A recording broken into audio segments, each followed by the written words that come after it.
تو وہ حضور سے پوچھتے کہ مصیبت آتی ہے تو تم کیا کرتے ہو؟ اگر یہ جھوٹ ہے تو تم کس کی پوجا کرتے ہو؟ اس پر پھر اللہ تعالیٰ نے یہ آیت نازل کی، قل ان الصلاۃ، یا رسول اللہ ان کو کہہ دو کہ میری عبادتیں، ونسکی، اور میری بلی، بھیٹ، قربانیاں، ومحیائی، اور میرا جینا، ومماتی، اور میرا مرنا، للہ، اللہ کے لیے ہے، رب العالمین۔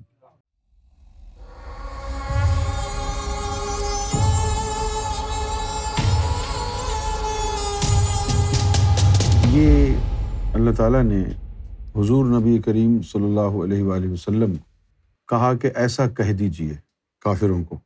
اس کے پیچھے وجہ یہ ہے کہ عرب کا جو معاشرہ اس وقت کا تھا، مذہبی طور پر بڑا بگاڑ اس میں پیدا ہو چکا تھا۔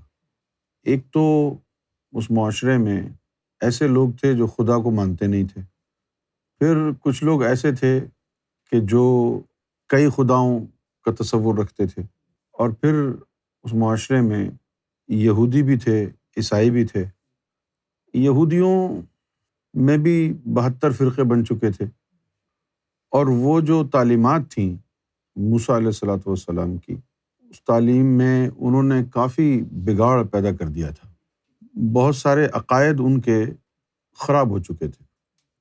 کہنے کو تو وہ یہودی تھے، لیکن ان کے عقائد بڑے بگڑے ہوئے تھے۔ وہ نہیں تھے جو کہ موسیٰ علیہ السلام کو اللہ تعالیٰ نے تعلیم کے طور پر دیے تھے۔ یہی حال پھر عیسائیوں کا تھا۔ ان کا بھی جو عقیدہ ہے وہ ایک انڈا گٹالا بنا ہوا تھا، اور پھر کچھ عقیدے ایسے بھی تھے کہ جیسے یہ فلاں کے نام پہ ہم نے جو ہے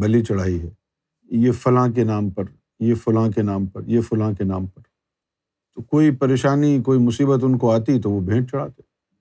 اچھا، اب عام آدمی کو پتہ نہیں ہے، وہ ان معاملات میں اس کو آگاہی، جانکاری نہیں ہوتی ہے۔ کچھ واقعات ایسے ہوتے ہیں جن کو سن کے عام آدمی بھی متاثر ہو جاتا ہے۔ تو سمندر میں طغیانی آتی تھی، اور وہاں سے ایک مخلوق برآمد ہوتی تھی۔ تو وہاں کے جو عرب قبائل تھے، ان کا یہ تھا کہ اس کو بلی دیں گے تو یہ مصیبت ٹلے گی، ورنہ پھر پریشانی ہوگی۔ اب چونکہ لوگ دیکھتے تھے کہ کوئی مخلوق ظاہر ہوئی ہے اور اس نے بلی مانگی ہے، تو وہ بلی چڑھاتے تھے، مصیبت ٹل جاتی تھی۔ اب اگر اس کو یہ کہا جائے کہ بھئی یہ سب فراڈ ہے، تو کوئی مانے گا نہیں، کیونکہ لوگوں نے دیکھا تھا۔ تو جنہوں نے دیکھا تھا، جن کی یہ پریکٹس تھی، جو بلی چڑھاتے تھے مصیبت کو ٹالنے کے لیے، اگر ان کو کہا جائے کہ یہ سب ایسے ہی ہے، مت چڑھایا کرو بلی، تو وہ مانیں گے نہیں، کیونکہ انہوں نے تو مصیبت صحیح ہے۔ لیکن حقیقت میں کیا تھا؟ حقیقت میں یہ تھا کہ جب کسی مذہب، کسی دین سے روحانیت جدا ہو جاتی ہے تو انسان کا رب سے تعلق ٹوٹ جاتا ہے۔ یہ دین انسان کی مانند ہی ہوتا ہے، اس کا ایک جسم ہے دین کا، اور ایک اس کی روح ہے۔ جسی طرح انسان کا جسم ہے اور اس کی روح ہے۔ انسان کے جسم سے اگر روح نکل جائے، آپ کے شریر سے اگر آتما نکل جائے، تو آپ کا شریر بیکار ہو جاتا ہے، آپ اس کو کہتے ہیں یہ مر گیا۔ اور جسم اگر چلتا پھرتا رہے تو کبھی بھی نہیں کہیں گے آپ یہ مر گیا۔ جسم نظر آتا ہے، اس کی حرکت، چال ڈھال نظر آتی ہے، اس لیے لوگ سمجھ جاتے ہیں کہ اب یہ زندہ ہے یا مر گیا ہے۔ لیکن دین کی روح جب نکل جائے تو دین نظر نہیں آتا، اٹھتا بیٹھتا چلتا یا مردہ۔ لہٰذا لوگ دین کو سمجھ نہیں پاتے ہیں کہ دین کا انتقال ہو گیا ہے، دین فوت ہو گیا ہے، اس لیے وہ سمجھ نہیں پاتے۔ تو جس دین میں روحانی نظام بگڑ جائے اور وہاں صرف مذہب کی، دھرم کی، صرف اس کی رسم رہ جائے، رسم عبادت رہ جائے، رسم عقیدہ رہ جائے، تو پھر شیطان جو ہے وہ روح بھر بھر کے نئے نئے عقائد جو ہے آپ کے اندر پیوستہ کر دیتا ہے، کیونکہ آپ کا رب سے تعلق تو رہا نہیں جو آپ کی اصلاح ہو۔ اسی طریقے سے ان لوگوں کا باطن جو تھا وہ سیاہ تھا، کہنے کو عیسائی تھے، کہنے کو یہودی تھے، لیکن باطن سیاہ تھا، قلب منور نہیں تھا، شیطان کا دل پر قبضہ تھا۔ لہٰذا پھر شیطان ان کے ساتھ کھیلنے لگا اور کوئی شیطانی مخلوق آ کے خدا بن کے ان کے سامنے بلی لیتی، یہ جنات ہوتے، کیونکہ روپ بدل بدل کے شیطان آتا ہے۔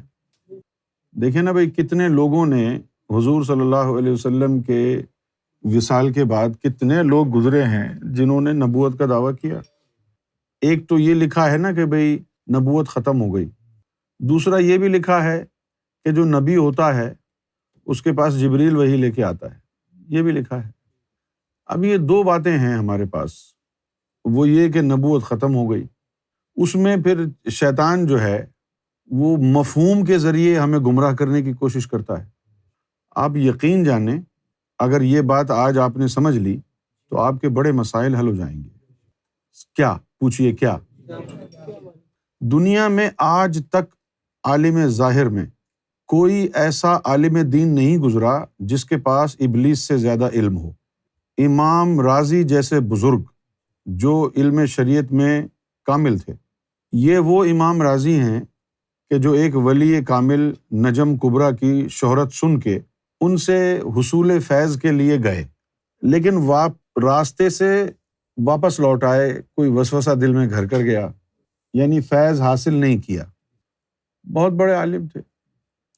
جب ان کا آخری وقت آیا تو شیطان کو بھی پتہ تھا کہ بخشے بخشائے تو ہیں، پھر بھی چلو میں ان کو الجھاتا ہوں، کیونکہ مرتے وقت اگر ان کے زبان پہ کلمہ ہوا تو بغیر حساب کتاب کے جائیں گے۔ وہ ایسی چھوٹی چھوٹی باتوں کے اوپر کمپرومائز نہیں کرتا، ایسی چھوٹی چھوٹی باتوں کے اوپر وہ ڈیلنگ کرتا ہے کہ چلو یہ مومن ہے، جنت میں تو جائے گا، تو تھوڑی بہت ٹربل دے کے بھیجو نا، آرام سے کیوں جائے۔ تو جن لوگوں کو واقعی جنت میں ہی جانا ہے ان کو بھی نہیں چھوڑتا، وہ گمراہ تو نہیں کر سکتا ان کو، لیکن پرابلمز کریٹ کر دیتا ہے۔ تو شیطان جو ہے، اب امام رازی کا جو ہے آخری وقت آ گیا، عالم نزا، اور ابلیس ظاہر ہو گیا، ادھر ملک الموت ادھر ابلیس ان کو کہتا ہے کہ بھائی تم نے خدا کو کیسے مانا؟ انہوں نے ایک دلیل دی، شیطان نے کہا نہیں غلط، دوسری دلیل دی، انہوں نے بے شمار دلیل جو ہے شیطان کو دی، اور اب جو ہے ان کی روح پرواز ہونے کا وقت قریب سے قریب آتا چلا جا رہا تھا، اور شیطان کی کوشش یہی تھی کہ اس بحث و تکرار میں ہی ان کی روح نکل جائے اور مرتے وقت ان کو کلمہ نصیب نہ ہو، اس کی کوشش یہ تھی۔ وہ نجم کبریٰ جن کے پاس یہ جا رہا تھا اور واپس آ گیا تھا، انہوں نے کشف کے ذریعے ان کے حالات دیکھے، کہ ان کو تو بزرگوں کو تو پتہ ہوتا ہے کون جانے والا ہے کون آنے والا ہے۔ انہوں نے کشف میں حالات دیکھے اور دیکھا کہ یہ تو پھنسا ہوا ہے، شیطان نے الجھایا ہوا ہے اس کو۔ وہ وضو کر رہے تھے، اب نہ جانے کتنے دور تھے، وہ 100 میل دور بیٹھے تھے اپنے حجرے میں، یا 1000 میل دور بیٹھے تھے، نہ جانے کتنا دور بیٹھے تھے۔ وہیں سے انہوں نے وضو کرتے ہوئے پانی کا چھینٹا مارا اور کہا کہ کمبخت، اس کو بول میں نے رب کو بغیر دلیل کے مانا۔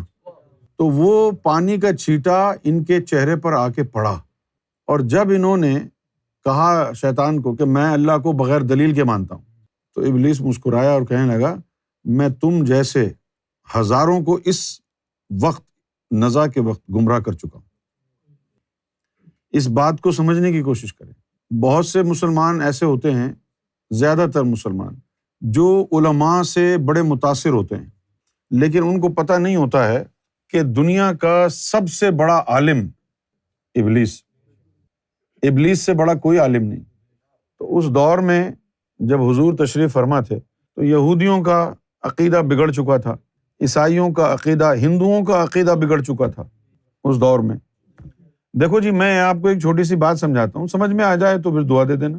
ایک تو مورت ہے مندر میں رکھی ہوئی بھگوان کی، لیکن ایک مورت ہے آپ کے باپ کی، اس کے باپ کی، اس کے باپ کی، جس کو آپ نے بنا کر کے مندر میں رکھ کے اس کی پوجا کر رہے ہیں، تو یہ تو شرک ہو گیا نا۔